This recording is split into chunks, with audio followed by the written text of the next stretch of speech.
Imagine discovering a piece of cloth that could potentially rewrite history. Not a crown, not a treasure chest, just a piece of linen. And yet, for centuries, people have argued over whether it's one of the most important artifacts ever discovered. This is the mystery of the Shroud of Turin. At first glance, it doesn't seem that impressive. It's a long strip of cloth, old, faded, a little damaged, but look closer. There's an image on it, the faint outline of a man, and not just any man, a man who appears to have been crucified. Now here's where things get weird. For hundreds of years, people believed this cloth might be the burial shroud of Jesus, a massive claim, the kind of claim that would change history if it were true. But most people assumed there was no way to prove it. Then photography was invented, and suddenly, everything got stranger. In 1898, an Italian photographer named Secondo Pio was allowed to photograph the shroud. Pretty normal assignment, right? Take a few pictures, go home. Except that's not what happened. When he developed the photographic plates,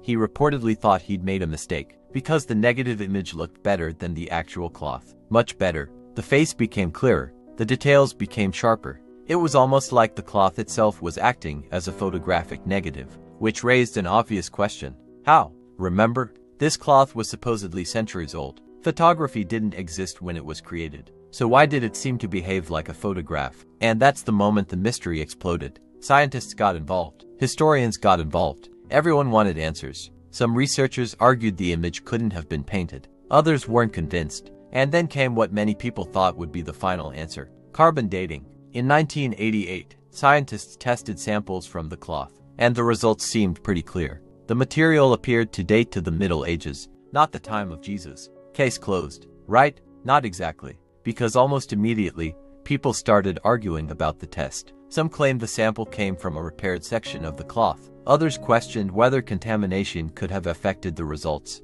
And just like that, the debate started all over again. You'd think after decades of research we'd have a definitive answer. We don't. Some people are convinced it's authentic. Others are convinced it's a medieval creation. And the uncomfortable truth is that nobody has fully explained how the image was formed. Even today, researchers continue studying it, trying to solve a mystery that's lasted for centuries. And that's what makes the Shroud of Turin so fascinating. Not because everyone agrees on what it is, but because nobody does. A piece of cloth, a faint image, more than 100 years of scientific investigation, and we're still arguing about it. So what do you think? Ancient relic, medieval masterpiece, or something else entirely? Let me know in the comments, and subscribe for more hidden history and the mysteries behind the world's greatest artifacts.